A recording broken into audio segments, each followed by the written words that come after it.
कल्पतरुभ्यश्च कृपा सिन्धुभ्य एव च पतितानां पावनेभ्यो वैष्णवेभ्यो नमो नमः। नमो ॐ विष्णुपादाय राधिकायै प्रियात्मने श्रीमद् भक्ति वेदांत नारायण इति नामिने। श्री कृष्ण लीला कथने सुदक्षम औदार्ये माधुर्ये गुणैश्च युक्तम वरम वरेण्यम पुरुषं महान्तं नारायणं त्वां शिरसा नमामि।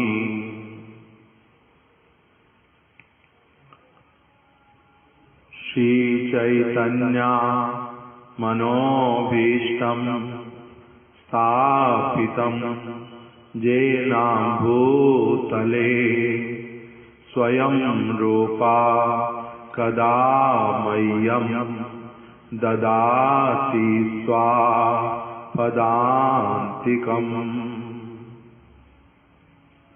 वैराग्ययुगभक्ति रसं प्रयत्नैः अपायन मां मनभीप्सुमन्दम् कृपाम्बुदिर्या परदुःखदुःखी सनातनं तं प्रभुमाश्रयामि।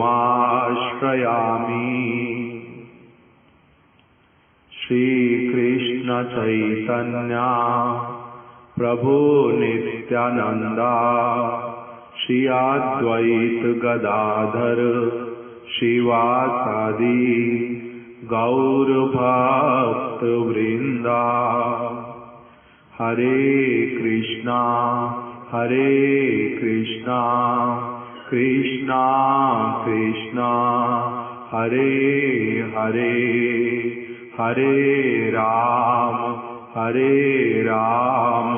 राम राम हरे हरे।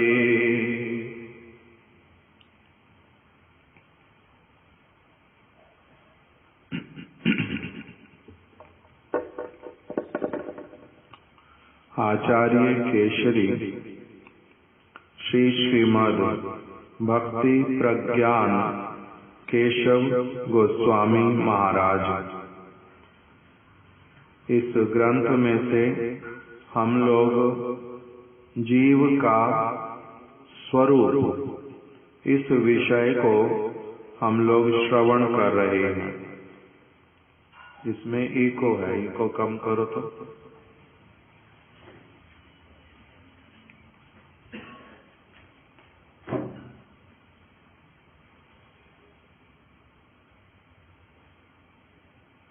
कल तक हम लोगों ने श्रवण किया कि किस प्रकार से नित्य लीला प्रविष्ट श्रीमद् भक्ति रक्षक श्रीधर गोस्वामी महाराज जी ने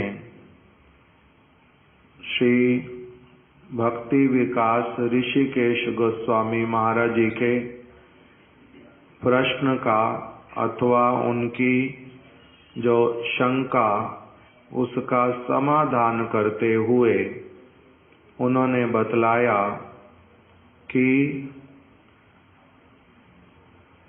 जीव का जो स्वरूप है वो पहले से निर्धारित है।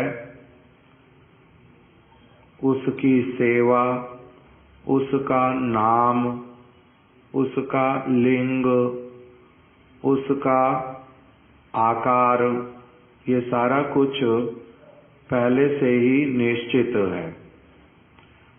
और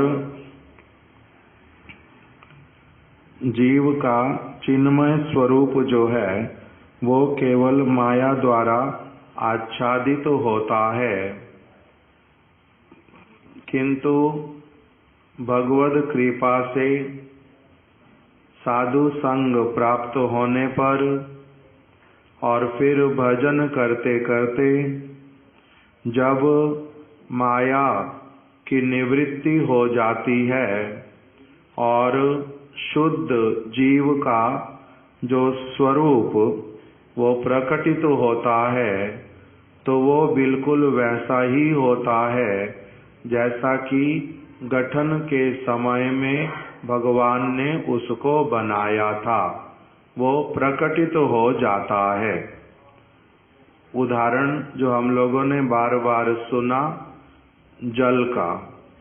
जल जो है वो तरल है, ट्रांसपेरेंट है और उसमें एक विशेष प्रकार का स्वाद है।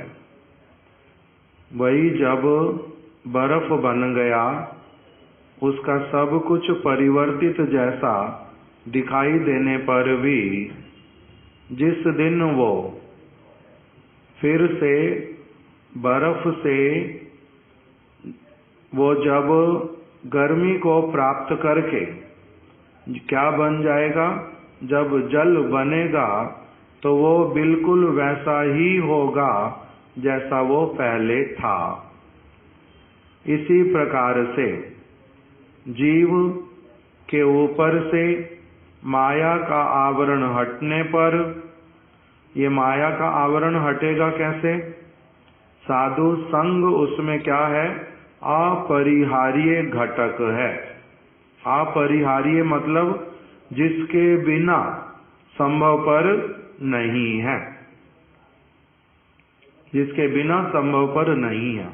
जैसे बर्फ से पानी का फिर से अपने आकार में आना, वो गर्मी के बिना संभवपर नहीं है।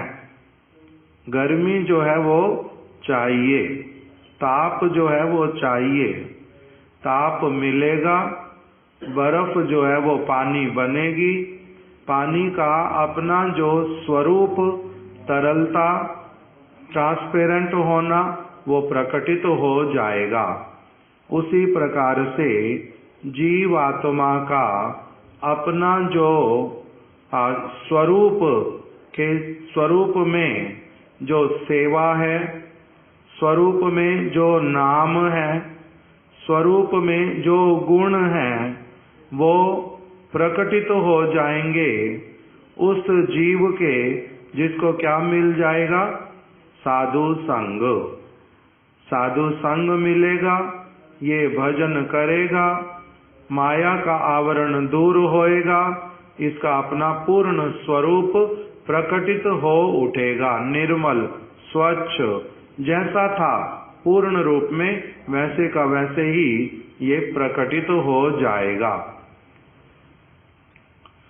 इसीलिए उन्होंने कहा कि साधु संग जो है, साधु संग के बिना अपने स्वरूप का प्राकट्य, साधु संग के बिना माया से निवृत्ति ये नहीं हो सकती।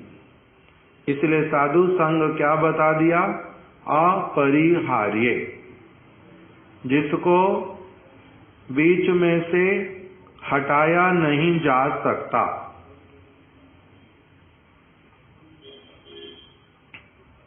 फिर उन्होंने कल हम लोगों को श्रवण कराया कि यदि हम ये स्वीकार करते हैं कि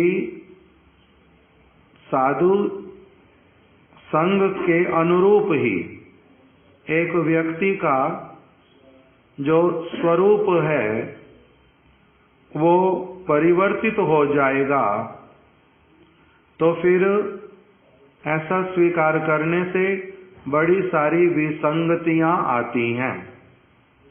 अर्थात ऐसी बहुत सारी बातें जो कि फिर हम लोगों को भ्रमित कर देंगी।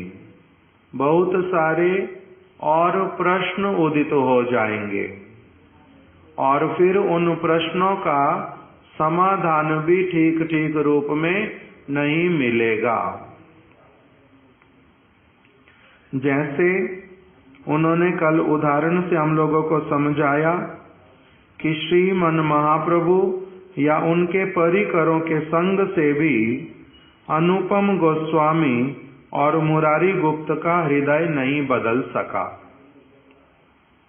दो भक्तों के नाम बता दिए, महाप्रभु का भी इनको संग प्राप्त हुआ और महाप्रभु के भक्तों का भी संग इन लोगों को मिला, मुरारी गुप्त जी को भी और श्री अनुपम गोस्वामी को भी। मुरारी गुप्त जी नवद्वीप में रहते थे, वो राम भक्त थे, स्वरूपता हनुमान थे। हनुमान जी ही महाप्रभु की लीला में श्री मुरारी गुप्त के रूप में प्रकटित हुए थे, किंतु प्रकटित होकर के भी साथ में रहने पर भी उनका अपना जो हनुमान वाला स्वरूप वही क्या रहा, सब समय के लिए प्रकटित हुआ, वो परिवर्तित हुआ नहीं। वो महाप्रभु के अथवा महाप्रभु के संग से कृष्ण भक्ति में प्रवृत्त नहीं हुए। कृष्ण भक्त वाला, गोपी भाव वाला उनका स्वरूप इत्यादि नहीं परिवर्तित हुआ।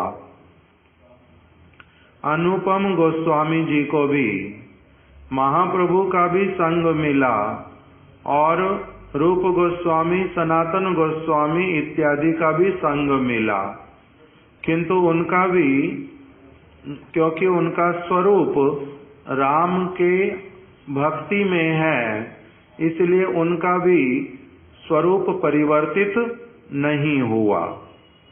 ये कल हम लोगों ने श्रवण किया था कि जब श्री मुरारी गुप्त उनको महाप्रभु ने और उनके परिकरों ने पुनः पुनः कृष्ण की कथा श्रवण कराई, कृष्ण का सर्वोत्तमता उनको बतलाया, कृष्ण का रामचंद्र जी से जो वैशिष्ट्य है उसके विषय में भी उन्होंने पुनः पुनः सुना, उसको स्वीकार भी कर पाए, उसका उन्होंने स्तुति भी किया, स्तुति इत्यादि भी की, महिमा का गान भी किया, इच्छा भी की कि मैं वैसे वाला बन जाऊं, किंतु तब भी वो उस तरह से नहीं बन पाए।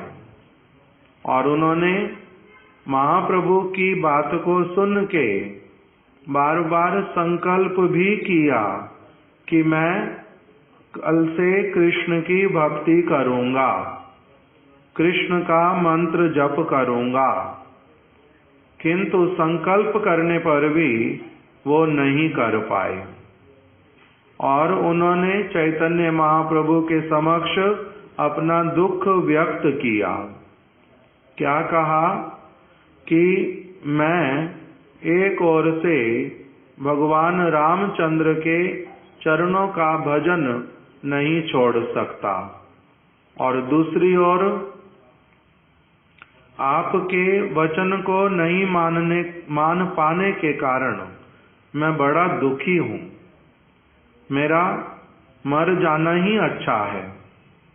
आप इतना श्रेष्ठ व्यक्ति, आप मेरे प्रति अत्यधिक स्नेह युक्त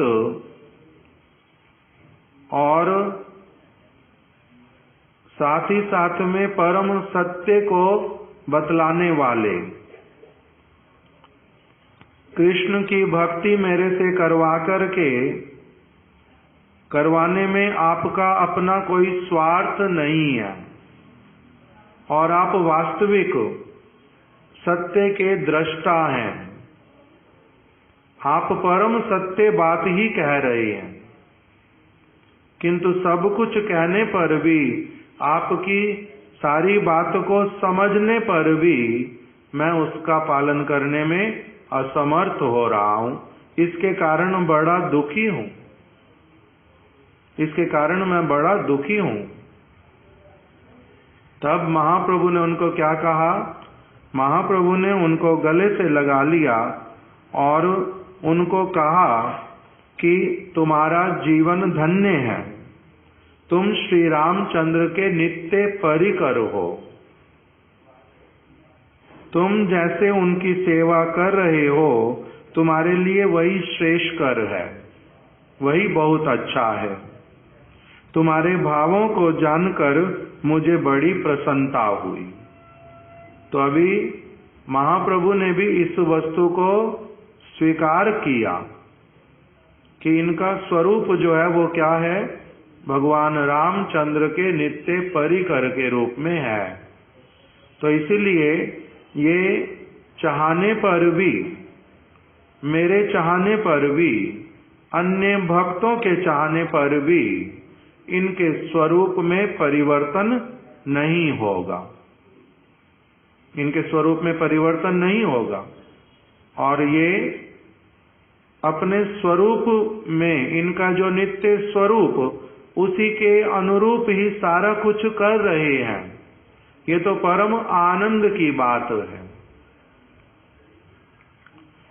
अब उसके बाद में दूसरा वाला प्रसंग जो हमने कल बड़ा संक्षेप में सुना था, उसमें क्या लिखा हुआ? दूसरी ओर श्री चैतन्य महाप्रभु के दक्षिण भारत भ्रमण के समय श्री रंगम में श्री वेंकट भट्ट, श्री त्रिमल्ल भट्ट और श्री प्रबोधानंद सरस्वती और श्री वेंकट भट्ट के पुत्र गोपाल भट्ट से मिले। ये वाला कथा का प्रसंग भी, ये वाला कथा का प्रसंग भी हम लोगों ने जब सबसे पहले ये प्रसंग उठाया था श्री ऋषिकेश गोस्वामी महाराज जी की तिथि वाले दिन, उस समय विस्तार से बताया था। श्री चैतन्य महाप्रभु विजयादशमी और विजयादशमी नहीं, श्री चैतन्य महाप्रभु शयन एकादशी के दिन में पहुंचे थे श्री रंगम में। शयन एकादशी के दिन में वहीं पर ही श्री रंगनाथ जो भगवान, उनके दर्शन किए और बड़े प्रेम के साथ में नाम संकीर्तन किया। वहीं पर ही उनको श्री संप्रदाय से दीक्षित, रामानुज संप्रदाय से दीक्षित जो एक भक्त श्री वेंकट भट्ट, जो श्री रंगनाथ जी की उपासना करते थे, उन्हीं के मंत्र में, लक्ष्मी नारायण के मंत्र में दीक्षित थे। उन्हीं श्री वेंकट भट्ट ने महाप्रभु के चरणों में निवेदन किया कि प्रभु, चातुर्मास्य का समय प्रारंभ होने वाला, आप कृपा करके 4 मास के लिए मेरे घर पर निवास कीजिए। मेरा घर साधु सन्यासियों के लिए बड़ा उपयुक्त है। घर के अति निकट में ही भगवान का मंदिर, साधुओं के रहने के लिए सुविधा, वो मैंने सब यहाँ पर, मेरे यहाँ पर है पड़ी। आप कृपा करके हमारे साथ में 4 मास रह जाओ। महाप्रभु ने उनका निमंत्रण स्वीकार किया और उनको अत्यधिक सौभाग्य प्रदान करते हुए उनके घर पर 4 मास तक निवास किया। श्री वेंकट भट्ट जी 3 भाई थे, श्री वेंकट भट्ट, श्री त्रिमल्ल भट्ट और श्री प्रबोधानंद सरस्वती। ये 3 भाई थे। श्री वेंकट भट्ट जी के पुत्र का नाम था श्री गोपाल भट्ट। इसलिए इन चारों के नाम का उल्लेख किया, क्योंकि श्री चैतन्य महाप्रभु संन्यास ग्रहण करने के उपरांत किसी भी स्त्री शरीरधारी जीवात्मा के साथ में साक्षात कोई संपर्क नहीं रखते थे। इसलिए जिनको भी उनकी वाणी सुननी होती, उनकी सेवा करनी होती, वो सारी अपने घर के जो पुरुष लोग उनके माध्यम से ही करते थे। दूर से ही दर्शन करते अपने आप से, और उनकी कथा को जिन भक्तों ने सुना उनके माध्यम से सुनते थे। तो इसलिए यहाँ पर गोपाल भट्ट गोस्वामी जी की माता अथवा और कोई घर का सदस्य उसका नाम उल्लेख नहीं हुआ। कथा प्रसंग में महाप्रभु 4 मास तक वहां पर रहे। जहां पर महाप्रभु वास करेंगे वहां पर क्या होएगा? स्वाभाविक रूप में नित्य ही भगवान की कथा, कीर्तन इत्यादि की आलोचना होएगी। उनके जीवन में उन्होंने और कोई प्रसंग रखा ही नहीं। इसीलिए किसी के साथ भी मिलने पर, किसी के साथ भी बैठने पर कोई और ग्राम्य कथा होने का कोई प्रश्न ही नहीं उठता। सदैव भगवान का कथा प्रसंग। तो इसीलिए समय समय पर कथा प्रसंग हुआ। श्रीमद् भागवत आदि शास्त्रों से श्रीमन महाप्रभु ने क्या किया? श्री कृष्ण स्वरूप के माधुर्य आदि की उत्कर्षता का श्रवण कराते हुए ब्रजेंद्र नंदन श्री कृष्ण की चारु उत्कर्षता प्रमाणित की। महाप्रभु ने वहां पर जब वास किया, उसका जो डिस्क्रिप्शन, वहां पर क्या क्या वार्तालाप हुआ, उसका श्री चैतन्य चरितामृत में बड़ी अच्छी तरह से वर्णन मिलता है। और श्री भक्ति रत्नाकर ग्रंथ में श्री गोपाल भट्ट गोस्वामी इत्यादि क्या क्या सेवा करते थे, किस भावना से करते थे। जब महाप्रभु वहां से वापिस आए, उन सब की क्या स्थिति थी। महाप्रभु ने गोपाल भट्ट गोस्वामी को क्या आदेश प्रदान किया, वो सारा श्री भक्ति रत्नाकर में वर्णन हुआ। चैतन्य चरितामृत में बतलाया ये कथा प्रसंग इत्यादि।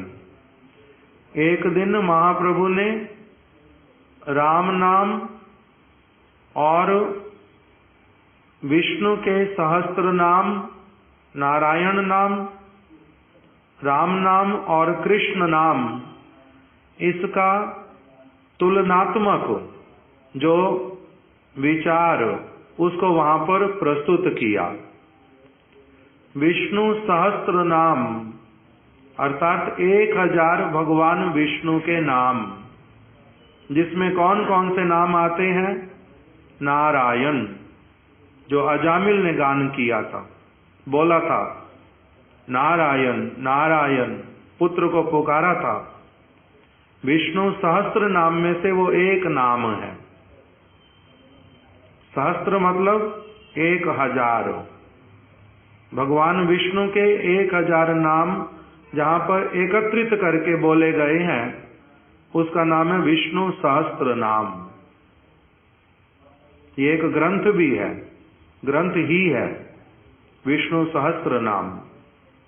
श्री बलदेव विद्याभूषण प्रभु ने उसका टीका लिखा है विष्णु सहस्त्र नाम का। उसमें बतलाया कि एक नाम करने से उसका अजामिल की क्या अवस्था हुई। वो नाम कैसा वाला किया था अजामिल ने? उनके नाम को क्या कहा गया? नामाभास। 3 प्रकार के नाम उच्चारित होते हैं। कोई क्या करते हैं? शुद्ध नाम। कोई क्या करते हैं? नामाभास। और कोई क्या करते हैं? नाम अपराध। 3 इस विषय को वर्णन किया जाता शास्त्रों में। शुद्ध नाम, जिसमें क्या होता है?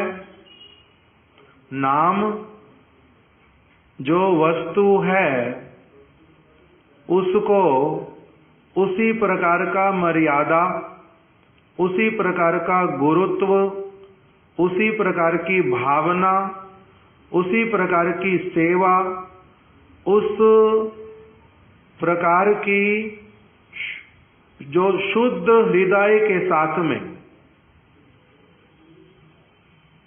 जिसमें मलिनता नाम की कोई वस्तु, काम, क्रोध, लोभ, मोह, मद, मात्सर्य, ये सब कुछ जहां पर शुद्ध हृदय में जब कुछ नहीं रहता और भगवत तत्व, भगवत नाम पूर्ण रूप में कृपा करके अपने जैसा उनका स्वरूप है वैसे ही वो इस व्यक्ति के हृदय में, जिह्वा में, मन में, इसके सर्वस्व में वो प्रकटित होते हैं। तब उसको कहते हैं शुद्ध नाम। इसमें इसका कोई भी शुद्ध नाम ग्रहण करने वाले व्यक्ति का कोई भ्रम, प्रमाद इत्यादि नहीं रहता, भूल धारणा नहीं होती, संशय नाम की वस्तु होती नहीं है। पूर्ण रूप में शुद्ध अवस्था को प्राप्त करके अपनी अप्राकृत इंद्रिय के द्वारा स्वरूप में जो उसका अप्राकृत इंद्रियां हैं उसके द्वारा जब वो नाम को पुकारता है तब उसका नाम क्या होता है? शुद्ध नाम। फिर और एक प्रकार का नाम उसको कहा नामाभास। नामाभास क्या होता है? इसको श्रीला हरिदास ठाकुर ने समझा दिया। नाम और नाम का आभास, उसको उदाहरण से समझाया सूर्य और सूर्य का आभास। सूर्य उदित होने से पहले, सूर्य पूर्ण रूप में उदित होने से पहले, पूर्ण रूप में उदित क्या होता है?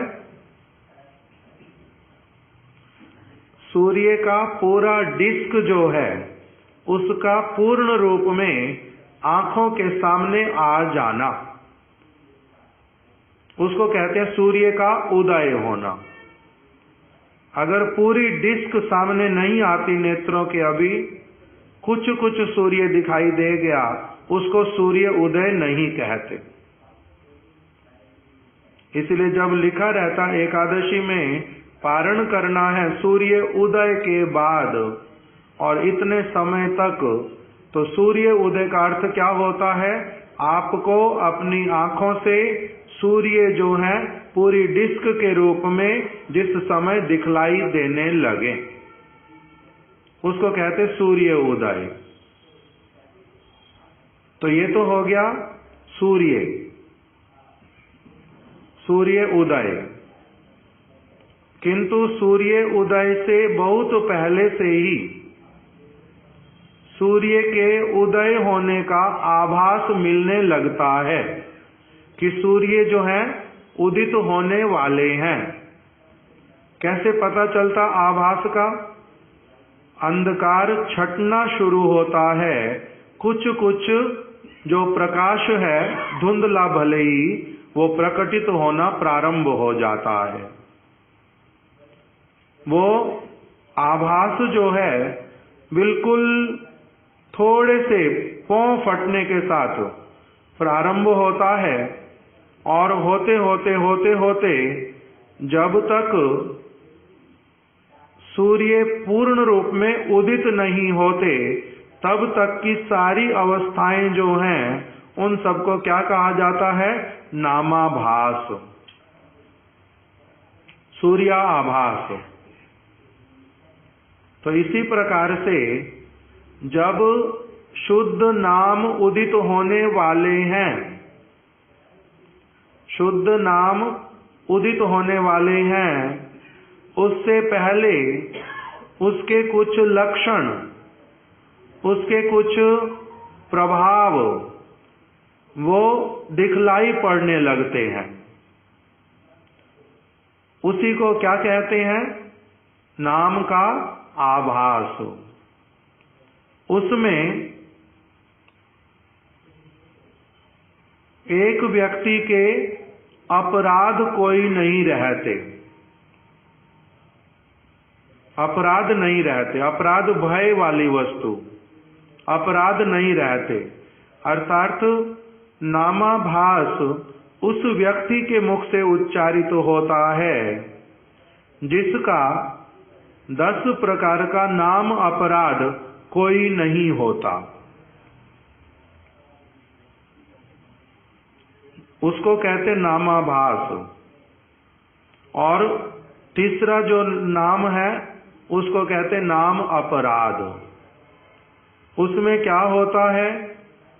एक व्यक्ति नाम जप तो करता है, मुख से तो बोलता है हरे कृष्ण कृष्ण कृष्ण हरे हरे, हरे राम राम राम हरे हरे, किंतु इसके मन में भगवान के प्रति, भगवान के शुद्ध भक्तों के प्रति, भगवान के भक्त बनने की अभिलाषा करने वाले व्यक्ति, इनके प्रति इसका दृढ़ विश्वास नहीं होता, इनके प्रति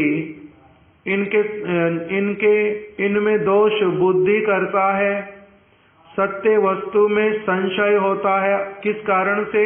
क्योंकि पाप हैं बहुत प्रकार के, वो उसके पाप उसको शुद्ध वस्तु को शुद्ध देखने नहीं देते, इसलिए वो अपने बुद्धि के अनुसार, अपने सोच समझ के अनुसार भगवान को मापना तोलना चाहता है। भगवान यदि उसके ब्रेन के फ्रेम में बैठ जाते हैं तब तो वो स्वीकार करता उतना, और अगर नहीं बैठते तो कहते नहीं नहीं ये कोई मानने की बात है। इसलिए वो नाम की महिमा, भगवान की महिमा, वैष्णवों की महिमा, ये सब नहीं, वास्तविक रूप में नहीं मान पाता। भगवान की सर्वोत्तमता को वो अभी तक ठीक ठीक रूप में अनुभव ही नहीं कर पाता। शिव, ब्रह्मा इत्यादि देवताओं को भी भगवान कभी मानता है अथवा मानता है कि वो भी स्वतंत्र ईश्वर है। गुरु की आवश्यकता अनुभव नहीं करता। अगर गुरु धारण भी करता है तो उनको फैशन के रूप में मानता है। गुरु के वचनों के अनुसार नहीं चलता, उनके वचनों में दृढ़ विश्वास जो नहीं रख पाता, गुरु की प्रसन्नता के लिए जीवन धारण नहीं करता, उन्हीं के वचनों को वेद वाक्य जो नहीं मान पाता, जिसको ऐसे गुरु मिले ही नहीं, जो पापी है। जीव गोस्वामी जी ने एक श्लोक बतलाया, जो पापी व्यक्ति वो क्या करता है, उसका भगवान की प्रति भगवान की सत्यता में और एक बात बोली, शास्त्र के वचनों की सत्यता में उसका विश्वास नहीं होता। पापी व्यक्ति के, पापी व्यक्ति भगवान के द्वारा कहे गए वचन, उसमें भी आस्था स्थापित नहीं कर पाता। इसलिए शास्त्रों में क्या करता है वो? नाम अपराध में क्या आया? श्रुति शास्त्र निंदा। वेद, भागवत, गीता इत्यादि की भी निंदा करता है। उसमें भी विश्वास नहीं कर पाता। अजामिल की बात सुन के, है ऐसा भी कभी होता है क्या? इतना महापापी, एक बार केवल नारायण कह दिया, यमदूत जो है उसको नहीं ले जा पाए, विष्णु दूत आ गए और विष्णु दूतों ने यमदूतों को भगा दिया। इसको फिर से समय मिल गया भजन करने के लिए। ये कोई बात होती है एक बार केवल नारायण बोलने से? तो भागवत की बात में भी वो विश्वास स्थापित नहीं कर पाता।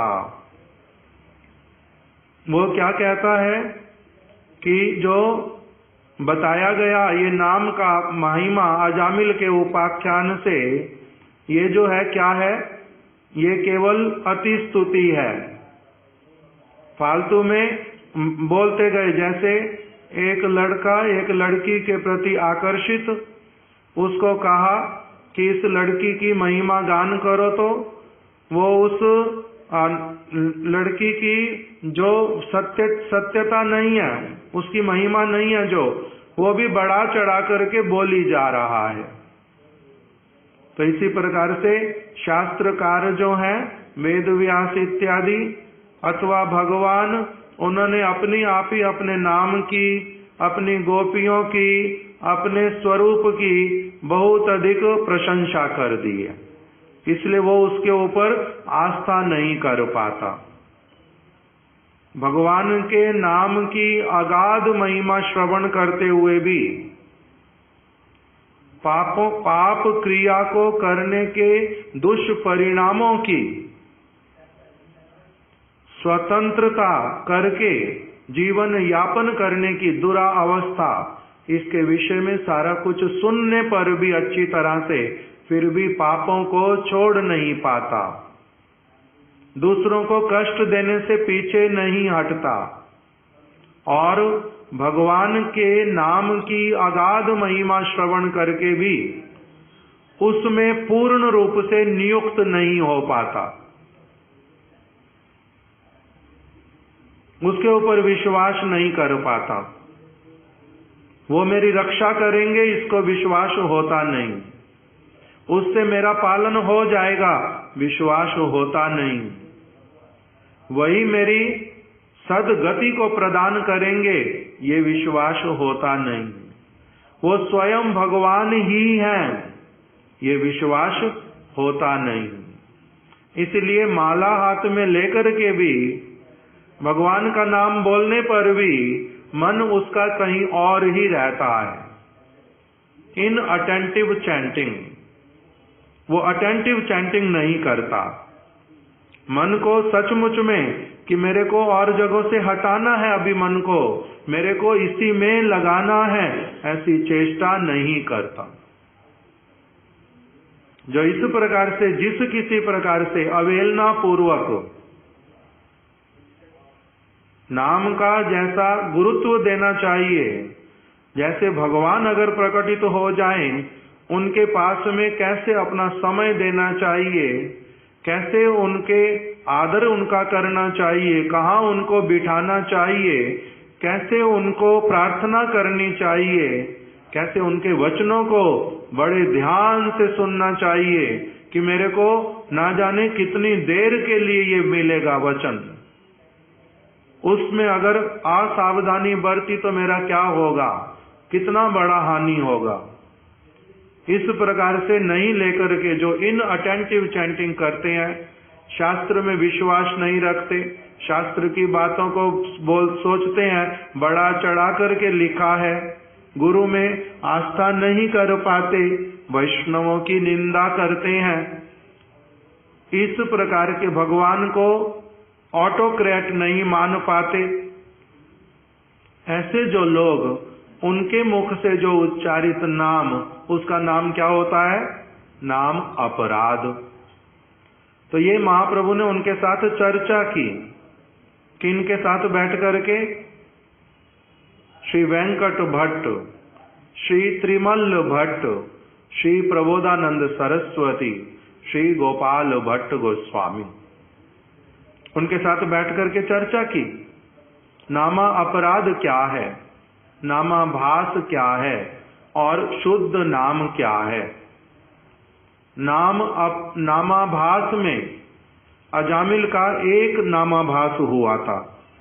सहस्त्र नामों में से एक नाम एक बार उनकी जिह्वा पर उदित हो गए, उसका नाम क्या था? नामाभास, नारायण। 1000 नामों में से 1000 नाम कौन कौन से हैं? नरसिंह, वराह, वामन, मीन, कच्छप, बुद्ध, कल्की, हयग्रीव, मीन अवतार, ये जो नाम है भगवान के, ये सहस्त्र नामों में आते हैं। ये सहस्त्र नामों में से एक नाम केवल अजामिल ने बोला, उसका क्या हो गया? नामाभास। उससे उसको यमदूतों से छुटकारा, विष्णु दूतों का दर्शन, संग और उपदेश, और माया के तरफ से संपूर्ण रूप में अनाकर्षण, भगवान के चरण कमलों में परम अनुराग, ये उसका सारा कुछ उत्पन्न हो गया। किससे? एक नामाभास से। और अगर वही एक नाम शुद्ध रूप में उच्चारित हो, नारायण, उसका अद्भुत फल है। ये नामाभास हुआ इनका केवल। सहस्त्र नाम में से एक नाम नारायण, उसका भी नामाभास, शुद्ध नाम नहीं, नामाभास का इतना फल बतलाया। और फिर अगर कोई एक शुद्ध नाम करे, कौन से वाला? विष्णु सहस्त्र नाम में से वो एक नाम शुद्ध। और अगर वैसे शुद्ध नाम 1000 करे, 1000 उसके, अर्थात पूरा विष्णु सहस्त्र नाम उसका शुद्ध रूप में उदित हो गया। अर्थात जिस समय उसने बोला नारायण, तो नारायण ने साक्षात उसको दर्शन दे करके उसको उसके ऊपर कृपा करके उसको कृतार्थ कर दिया। जब उसने बोला कूर्म, भगवान कूर्म प्रकटित हो गए, अपने परिकरों के साथ में इसको कृतार्थ कर दिया। इस प्रकार से एक एक नाम लेते समय एक एक भगवद अवतार अपने परिकरों के साथ में इसके प्रति कृपा युक्त हो गए। तब इसका क्या हुआ? विष्णु सहस्त्र नाम जो है शुद्ध रूप में हुआ। शुद्ध विष्णु सहस्त्र नाम पूरा जब बोल दिया 1000 बार, और वही 1000 बार जो इसने बोला, अगर एक बार राम नाम शुद्ध जिह्वा पर आ गया, भगवान श्री रामचंद्र का नाम, सीतानाथ, दशरथ महाराज के पुत्र जो राम, अगर वो राम नाम शुद्ध रूप में, नामा अपराध नहीं, नामाभास नहीं, शुद्ध नाम यदि उदित हो गया, तो 3 बार विष्णु सहस्त्र नाम करने का जो फल होता है, वो फल किसको प्राप्त हो जाएगा? एक बार शुद्ध राम नाम करने वाले को। उसका अर्थ क्या हुआ? फल प्राप्त होना। अर्थात 3 बार क्या किया? विष्णु सहस्त्र नाम किया और एक बार राम नाम बोला, उन दोनों का फल एक समान। इसका अर्थ क्या हुआ? नाम करने से जिस वस्तु की उपलब्धि होती है, उपलब्धि होना मतलब प्राप्ति, अनुभव, उसमें जो आनंद, उसमें जो सेवा, उस सेवा का जो फल, इस सब को एक साथ बोलते हैं क्या? उपलब्धि होना। तो जो 3000 जो और अवतारों के नाम लेने पर जो उपलब्धि होती है, वो एक बार केवल राम का नाम जिह्वा पर शुद्ध रूप में उदित होने से प्राप्त होती है। और फिर श्री चैतन्य महाप्रभु ने कहा कि 3 बार राम नाम, 3 बार तो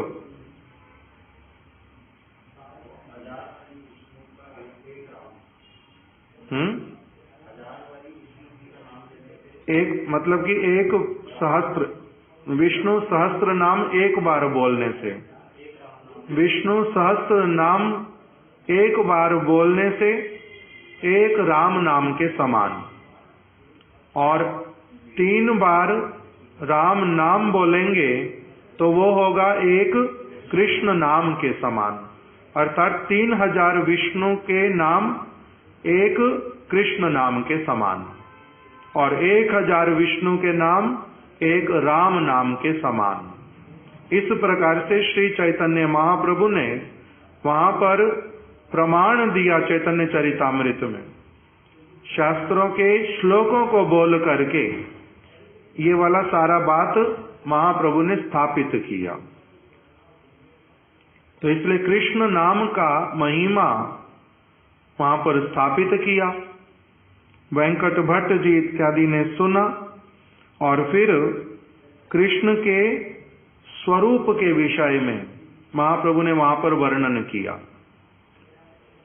कृष्ण के 64 जो कलाएं, 64 गुण, नारायण के 60 गुण और देवी देवताओं के 55 और जीवों के 50। जीवों में 50 गुण बूंद बूंद, और कृष्ण में वो समुद्र के समान। देवताओं में 55 गुण किंतु बूंद बूंद के समान, कृष्ण में अगाध समुद्र के समान। भगवान के और अवतारों में 60 गुण किंतु बहुत कम कम, और वही के वही 60 गुण श्री कृष्ण में अति अद्भुत चमत्कार के साथ में विराजित। और फिर जो 4 विशेष गुण वो किसी और में है ही नहीं, केवल मात्र कृष्ण में, इसलिए 64 कला संपूर्ण। 4 विशेष क्या बतलाए, ये सारे 64 के 64 हमारी भागवत पत्रिका में लिखे हुए। कृष्ण में 64 गुण जो पूर्ण रूप में समुद्र के समान विराजित हैं, वो कौन कौन से। इसलिए कृष्ण को क्या कहते हैं, अखिल रसामृत सिंधु। कृष्ण है अखिल रसों के, गुणों के अखिल रस अमृत, जो अमृत के समान है उसके वो क्या है, समुद्र है, सिंधु है, अखिल रसामृत सिंधु।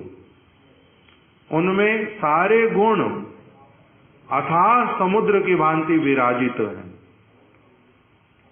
उन्हीं में से 4 गुण जो हैं उनके, वो केवल उन्हीं में है, वो आगे किसी में भी प्रकटित नहीं होते। वेणु माधुरी, लीला माधुरी, गुण माधुरी और रूप माधुरी, उसका जो विशेषता, वो चमत्कारित्व, उसमें जो अति अद्भुत स्वभाव, वो किसी में नहीं होता। इन 4 चीजें किसी में नहीं होती ये वाली। फिर 60 गुण बतलाए और भगवद अवतारों की, सबका एक एक करके लिस्ट है पूरा। भक्ति रसामृत सिंधु ग्रंथ में श्रील रूप गोस्वामी जी ने इसका पूरा वर्णन दिया। जीवों के 50 गुण जो बूंद बूंद के समान है, कौन कौन से, वो भी वहां पर लिखा हुआ। तो ये कृष्ण का जो माधुर्य जब वर्णन किया श्री चैतन्य महाप्रभु ने, कृष्ण स्वयं भगवान है, इसलिए उनमें अद्भुत चमत्कारिता है।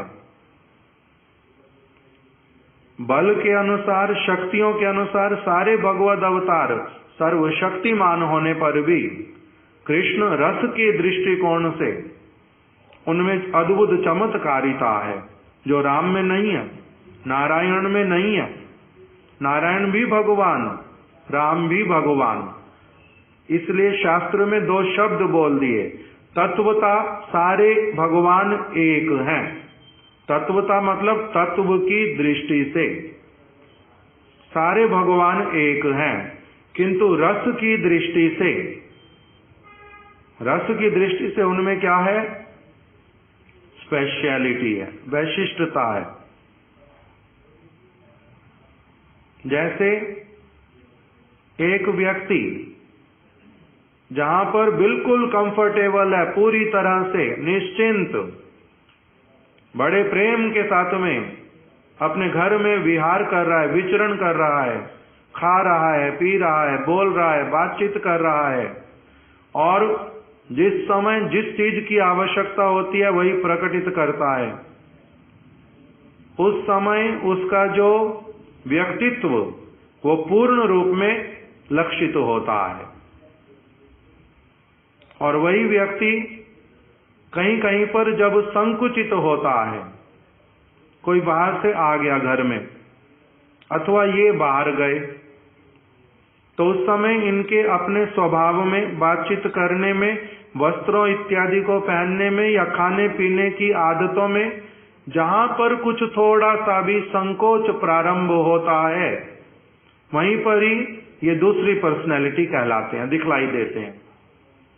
तत्व वही का वही रहता है, अर्थात व्यक्ति वही है, उनकी शक्तियां वही की वही हैं, स्वभाव वही का वही है, सारा कुछ वही होने पर भी अभी इनका किसी बाहर की कारण से इन्होंने अपने आप को किसी किसी जगह पर रिस्ट्रिक्ट कर लिया है, रिस्ट्रिक्ट कर लिया है। तो इसलिए इस जगह पर क्या हो गया फिर इनका? तत्वता तो ये वही के वही व्यक्ति हैं, शरीर वही है, आंखें वही हैं, बुद्धि वही है, मन वही है, इच्छाएं वही हैं, कामनाएं वही हैं, सारा कुछ वही है। इसलिए तत्वता तो ये वही व्यक्ति रहता है, किंतु रस इसका बदल गया। अर्थात घर में जैसे निश्चिंत था, अब यहां पर कुछ चिंता इसने मन में ले ली। घर में स्वच्छंद विचरण कर रहा था, किंतु यहां पर कुछ संकोच आ गया। इसलिए इसको बोलते हैं कि एक जगह पर रस जो है पूर्ण प्रकटित हुआ घर में, और दूसरे स्थान पर रस में जो है क्या आ गया? शिथिलता आ गया, कुछ कमी आ गई, कुछ रोक लिया अपने आप को, कुछ कह दिया नहीं नहीं ऐसा नहीं करना है।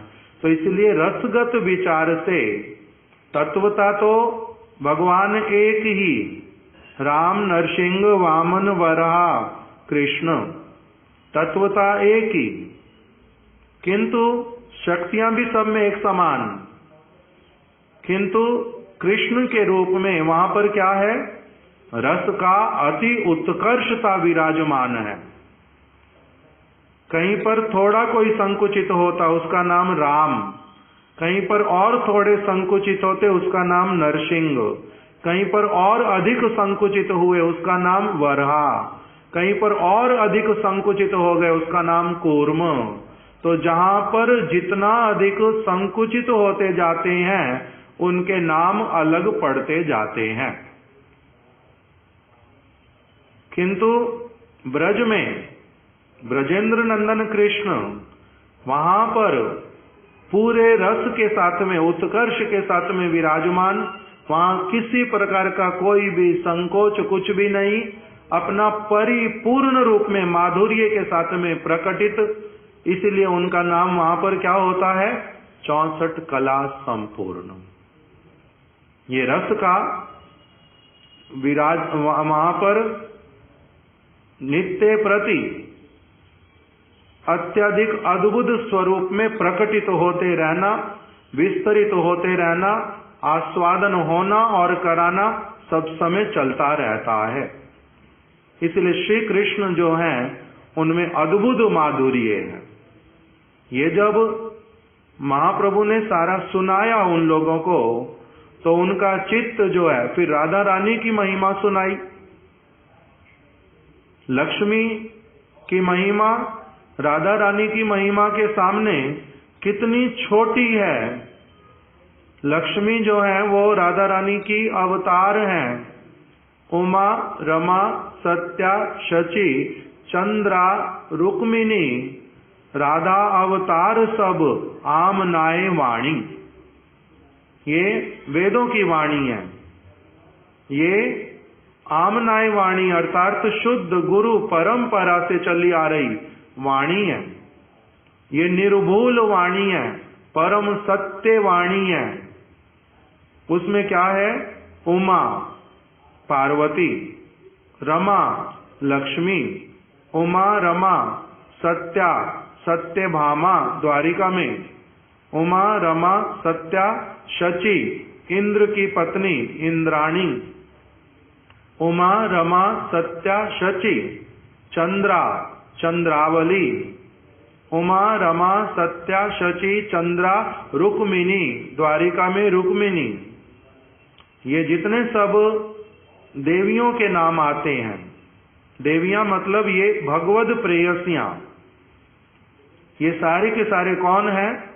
राधा अवतार सबे आमनाए वाणी। ये राधा जी के अवतार हैं।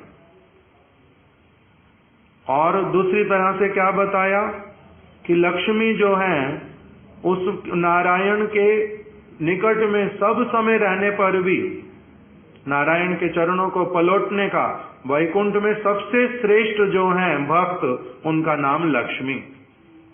सारा कुछ जिनके अनुसार वहां पर चलता है उसका नाम लक्ष्मी। नारायण किसी की भी सेवा नहीं लेते जब तक लक्ष्मी उसको अप्रूव ना करे। किसी को दर्शन वहां नहीं मिलता यदि लक्ष्मी ना आने दे। ऐसी वाली जो लक्ष्मी, जो वैकुंठ की अधिष्ठात्री देवी, और उनका भी क्या है? एक स्थान पर अभाव परिलक्षित कराया। त्रिभुवन मनसाकर्षी मुरली कल कूजिता। भगवान श्री कृष्ण ने मुरली बजाई, उसका शब्द अत्यंत मधुर शब्द, मुग्ध कर देने वाला, अमृत से भरा हुआ, भूख प्यास को मिटा देने वाला, सबकी ओर से अपने कान को, आंखों को, नाक को, मुख को बंद करा देने वाला, वैकुंठ के परिकरों को भी मोहित कर लेने वाला। ऐसा शब्द होता है जिससे प्यास चली जाए, भूख चली जाए, अमृत तत्व की प्राप्ति हो, अंग प्रत्यंग प्रफुल्लित हो उठे। ऐसे वाले शब्द होते। ये कृष्ण की वंशी का शब्द, साधारण शब्द नहीं है। इसलिए त्रिभुवन मनसाकर्षी, त्रिभुवन को आकर्षित करके उसने लक्ष्मी को कान में वो शब्द पढ़ा। लक्ष्मी एकदम से बावरी जैसी होकर के सुध बुध खो बैठी। मैं लक्ष्मी हूं, मैं नारायण की अर्धांगिनी, नारायणी, मेरा कुछ सम्मान है, मेरा कुछ मर्यादा है। वो अपनी मर्यादा को भी भूल बैठी। सबसे अधिक मर्यादा में रहने वाली, वो भी अपनी मर्यादा को भूल बैठी। और भूल करके क्या कर बैठी? सेवा को भूल गई। सेवा मेरे को नारायण की करनी, वो उसकी छूट गई। नारायण की सेवा भूल गई और छोड़ करके सेवा को कौन करेगा कौन नहीं करेगा, नारायण क्या कहां देखेंगे मेरे को, कहां ढूंढेंगे, परिकर लोग क्या सोचेंगे, कुछ उसके मन में नहीं रहा। और जहां से शब्द आ रहा है वंशी का, उसी तरफ में एकदम से बावरी जैसी होकर के चलते चलते कहां पर पहुंच गई? धराधाम पे। धराधाम पे पहुंच गई। अभाव है उसको किसी चीज का। ऐसी वस्तु उसको कभी आज तक मिली ही नहीं थी जीवन में। इसीलिए क्या करने के लिए आ गई? ये वंशी ध्वनि के प्रति आकर्षित हो गई। किसी और के शब्द के प्रति, नारायण के शब्द में सब समय आकर्षित रहने वाली, उनके शब्दों के अतिरिक्त और किसी के शब्द को अपने जीवन में, कान में एक मुहूर्त भी, छोटा सा भी स्थान नहीं देने वाली लक्ष्मी, उसका पूरा हृदय, पूरा कान, पूरा सर्वस्व दे करके वो सारा कुछ भूल करके कहां पर आ गई? धराधाम पर आ गई।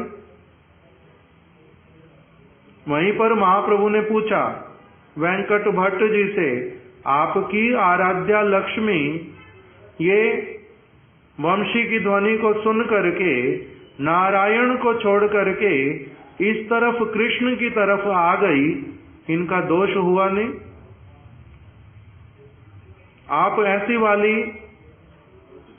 आपकी आराध्या देवी जो क्या हो जाती है, जिसको कुछ अभाव है, जो अपने पति धर्म को छोड़ देती है, जिसमें मर्यादा नाम की वस्तु नहीं है, जिसमें एकांतिकता नहीं है, जो अपने इष्ट के प्रति एकांतिकी नहीं है, उस प्रकार की आराध्या तुमने अपनी बनाई, तुम्हारी भजन में क्या निष्ठा रहेगी? जिसका हेड ऐसा, उसको फॉलो करने वाले लोगों का जो है अभाव होगा या नहीं? उनका अभाव होगा। उनको परिपूर्ण वस्तु कैसे मिलेगी? जो उनका सबसे बड़ा व्यक्ति उसके पास ही नहीं है, उसको दूसरे को कैसे मिलेगी? उनकी निष्ठा में ही असुविधा आ गई, तुम्हारा क्या होगा? इस प्रकार की जब बातें पूछी तब उन्होंने क्या उत्तर दिया? कृष्ण और नारायण तो एक ही, तत्वता तो एक है, इसीलिए लक्ष्मी का दोष कहां हुआ? लक्ष्मी का दोष तो हुआ नहीं प्रभु। तो महाप्रभु ने क्या कहा? तत्वता ये बात तुम्हारी ठीक है, किंतु रस की दृष्टि से बात करो तो नारायण में कोई कमी है, तभी तो ये कृष्ण के पास में आए, कृष्ण का दर्शन चाहती हैं, कृष्ण से मिलना चाहती हैं, कृष्ण की लीला में प्रवेश करना चाहती हैं, अपने नारायण को इस रूप में प्राप्त करना चाहती हैं, कृष्ण के रूप में। तो कमी है कुछ नारायण में, तभी तो इस तरफ आई हैं। ये प्रश्न उठाया, उन्होंने स्वीकार किया, जी हाँ बात तो सत्य है। क्यों? भागवत कह रही है, उन लोगों के पाप नहीं है, इसलिए वो भागवत के प्रत्येक वचन में दृढ़ आस्था के साथ में आरूढ़ रहते हैं। इसलिए गुरुदेव जब ये वर्णन करते थे सारी बातें कि देखो भागवत में लिखा, कृष्ण के विषय में क्या लिखा है? नंदास्तु आत्मजा उत्पन्ने, नंद के आत्मज के रूप में, पुत्र के रूप में कृष्ण आविर्भूत हुए, प्रकटित हुए, जन्म लिया। तो भागवत बोल रही है कि वो नंद के औरस से उत्पन्न हुए हैं। तो ये भागवत झूठ बोलेगी? इसलिए इस प्रमाण को परम सत्य मानना पड़ता कि कृष्ण जो है वो कौन है? नंद नंदन है, यशोदा नंदन है, वसुदेव के पुत्र नहीं है, देवकी के पुत्र नहीं है, वो केवल एक वाद है। वाद मतलब प्रचलित बात, कहावत है, जो बाहर से लोगों को दिखाई दिया, वास्तविकता जो नहीं है उसका नाम होता है वाद।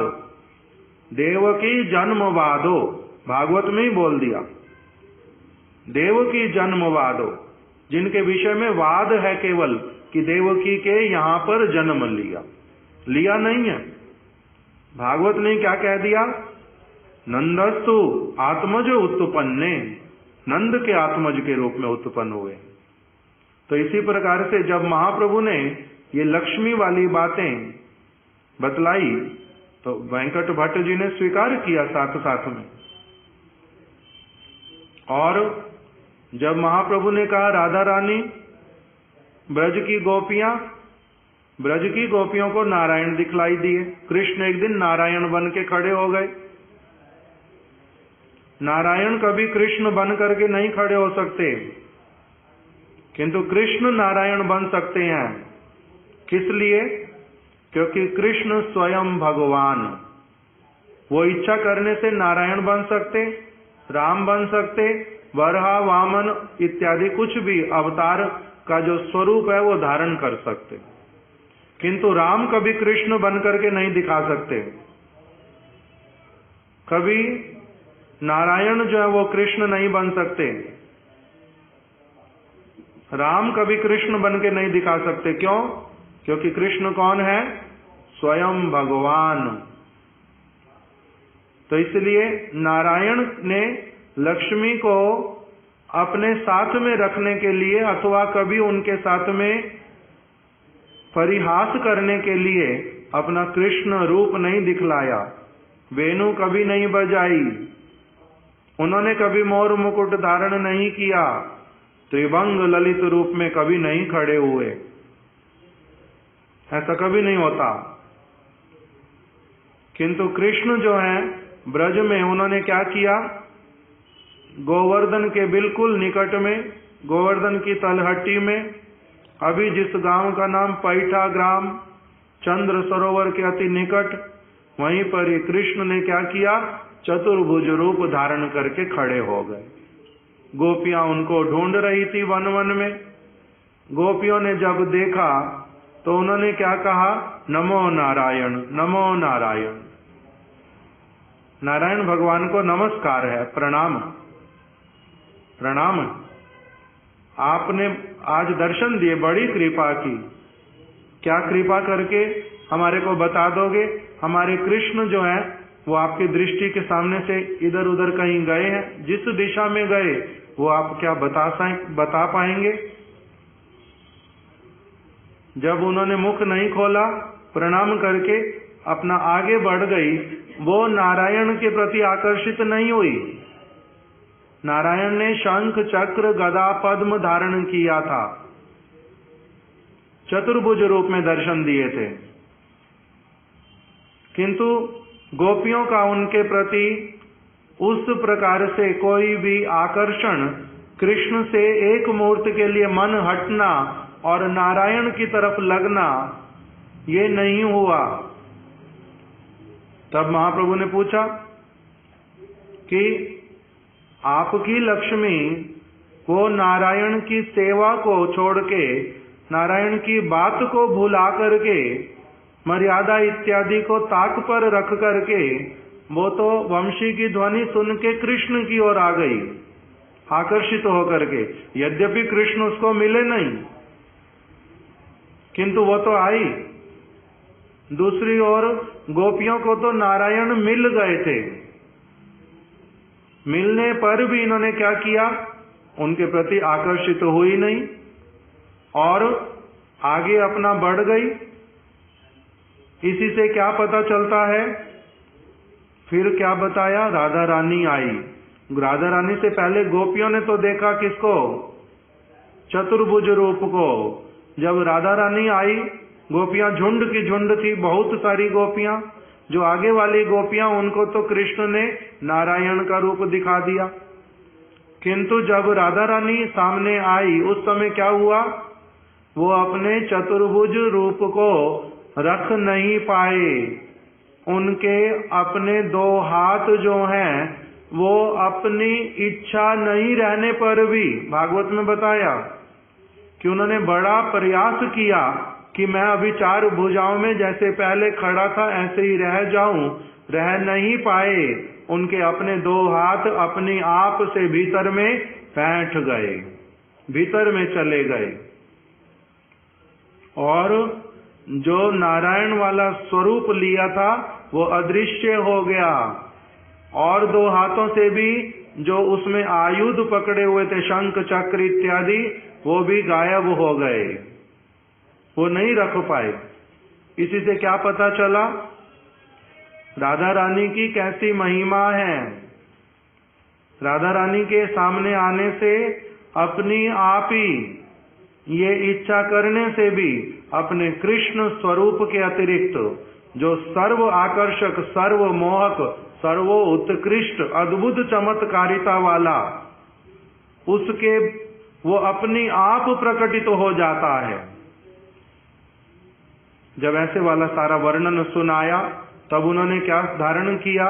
राधा रानी की सर्वोत्तमता को, गोपियों से भी अत्यधिक सर्वोत्तम लक्ष्मी का तो कहना ही क्या, वहां पर ये वाली लक्ष्मी का प्रवेश ही नहीं है, जिनको मैं क्या मानता था, आराध्या देवी। ये उनकी अवतार राधा रानी की और कृष्ण के अवतार नारायण की सेवा करने वाली। इसलिए जब ये सारा कुछ श्रवण किया, कृष्ण की अद्भुत मधुरिमा, ब्रज की माधुरी, नाम की महिमा, तो उससे उनका क्या हुआ? ये सभी लोग कौन कौन है वहां पर, आप लोग नाम बताओ। महाप्रभु कहां पर हैं? श्रीरंगम में। किसके घर पर रुके हुए हैं? श्री वेंकट भट्ट के घर पे। श्री वेंकट भट्ट के पुत्र का नाम क्या है? गोपाल भट्ट गोस्वामी।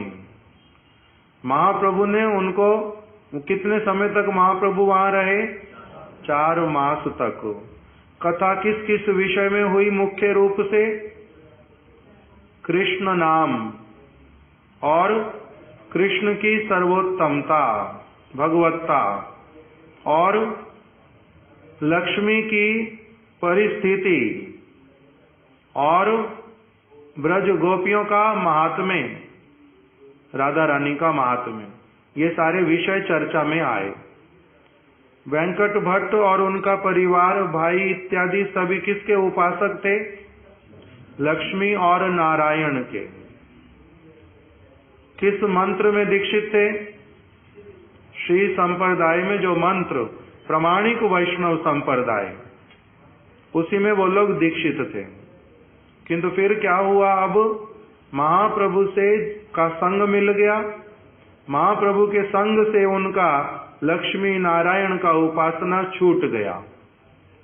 राधा कृष्ण की उपासना उनकी प्रारंभ हो गई। मंत्र उन्होंने कृष्ण उपासना वाले सारे प्राप्त किए। अब इससे क्या पता चलता है कि जो उपासना करते थे, जो उनका स्वरूप था उपासना का, वो परिवर्तित हो गया। और इन्होंने क्या किया? इन्होंने कृष्ण की, राधा जी की भक्ति करनी प्रारंभ कर दी। और किस भाव से करनी प्रारंभ की? गोपी भाव से। तो इससे क्या पता चलता है? जैसा संग मिलेगा वैसे वाला एक व्यक्ति का जो परिवर्तन है हृदय में, वो परिवर्तन आ जाएगा। इस प्रकार से तो प्रतीत हो रहा है बाहर से। किसका परिवर्तन नहीं हुआ था पहले? श्री मुरारी गुप्त और श्री अनुपम गोस्वामी। मुरारी गुप्त कहाँ रहते थे? श्री नवद्वीप धाम में। वो किसके अवतार हैं? हनुमान जी के। और जो अनुपम गोस्वामी है वो कौन है? किसके भाई हैं? श्री रूप गोस्वामी, सनातन गोस्वामी जी के। पिताजी किसके हैं? जीव गोस्वामी जी के पिताजी हैं वो, अनुपम गोस्वामी। भक्ति किसकी करते थे? भगवान श्री रामचंद्र की। महाप्रभु का, महाप्रभु के परिकरों का उनको संग मिला। कृष्ण की भक्ति के लिए बार बार उनको कहा गया। यही सारे सिद्धांत जो महाप्रभु ने दक्षिण भारत में सुनाए, उन दोनों को भी सब कुछ सुनने का अवसर मिला था। किंतु तब भी उनकी राम भक्ति नहीं छूटी थी, उन्होंने कृष्ण भक्ति प्रारंभ नहीं की थी। उससे तो क्या पता चलता है कि संग का प्रभाव होने से भी, संग मिलने पर भी, कथाएं सुनने पर भी वो परिवर्तित नहीं हुए। और दूसरी तरफ इनको क्या हुआ? दक्षिण भारत में श्रीरंगम में श्री वेंकट भट्ट एवं परिवार के सदस्यों को इन्होंने महाप्रभु का संग प्राप्त किया। अभी इनको परिकरों का संग और मिला नहीं उनके। किंतु इनका क्या दिखलाई दिया, इनको जैसा संग मिला उस संग के अनुसार इनकी भावनाओं में परिवर्तन आ गया। लक्ष्मी नारायण की उपासना छोड़ के इन्होंने क्या करना प्रारंभ किया, राधा और कृष्ण की आराधना प्रारंभ की गोपी भाव से। उनकी राम भक्ति वो करते रहे नवद्वीप में, और इधर इनका क्या हो गया, राधा कृष्ण की भक्ति होने लगी। तो इन दोनों उदाहरणों से भी क्या फिर प्रतीत होता है कि संग से स्वरूप परिवर्तित हो गया, और उनका संग से स्वरूप परिवर्तित नहीं हुआ। अभी भी फिर क्या रह गया, इसमें कुछ समझने का बाकी है। अब इसी बात को आगे हम लोग कल श्रवण करेंगे, जिसमें कि संपूर्ण हो जाएगा श्रील भक्ति रक्षक श्रीधर गोस्वामी महाराज जी वाला, कि इससे अब हमारे को समझना कैसे है कि दोनों उदाहरण ये वाले भी मिल रहे हैं और शब्दों में भी मिल रहे थे पहले। तो अब जीव का स्वरूप निश्चित है या फिर संग से परिवर्तित हो जाता है, ये वाला अब कल निष्कर्ष पूरी तरह से पहुंचा देंगे। वांछा कल्पतरुभ्यश्च